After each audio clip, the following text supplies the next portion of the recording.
vous aurez débuté tôt les propositions de lecture à haute voix et plus votre petit aura développé son appétence et sa curiosité pour les livres. Qui plus est, plus votre enfant grandit et plus le choix des lectures que vous pouvez lui offrir s'élargit. Nous pouvons retrouver l'imagier contemporain. Creuset de fantaisie et d'esthétique, il parle autant aux petits qu'aux grands, il émerveille, suggère, associe et rassemble. C'est un support utile et reconnu pour soutenir l'acquisition du langage et accéder à des connaissances. Le livre animé. Il est destiné aux enfants remuants. En effet, c'est un bon moyen de les centrer sur l'objet livre avec une pointe de surprise et d'originalité. Les documentaires. Très investis par les parents et souvent très appréciés des enfants.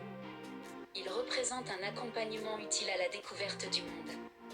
Ceux-ci disposent d'une écriture classique ou contemporaine, parfois fantaisiste ou encore décalée. Puis les fictions.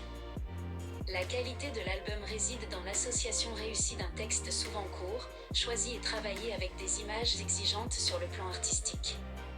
Tous les thèmes et les styles littéraires peuvent être abordés ici. Mais quel impact ont ces livres sur nos enfants ? C'est simple, la lecture permet l'accès à l'imaginaire et à la pensée. Cette forme sublimée du langage qui est la langue du récit est opposée à la langue des faits, celle qu'on utilise exclusivement à l'oral et qui ne se comprend qu'entre les interlocuteurs qui vivent l'action. Lire une histoire crée un lien. Ici, on laisse une place à la pensée, au rêve et à l'imagination. On permet l'éveil de la sensibilité, du regard, de la compréhension de soi et des autres. Cela donne du sens à ce que l'on vit.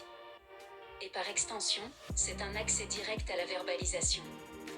Les livres donnent l'occasion de réfléchir, d'organiser ses émotions, de développer l'imaginaire et de structurer son psychisme, afin de laisser à votre enfant l'opportunité de se construire sa propre réflexion. Laissez-le vous questionner, formuler son plaisir ou son déplaisir face à une histoire. Mais surtout laissez-lui aussi le choix de ne rien en dire.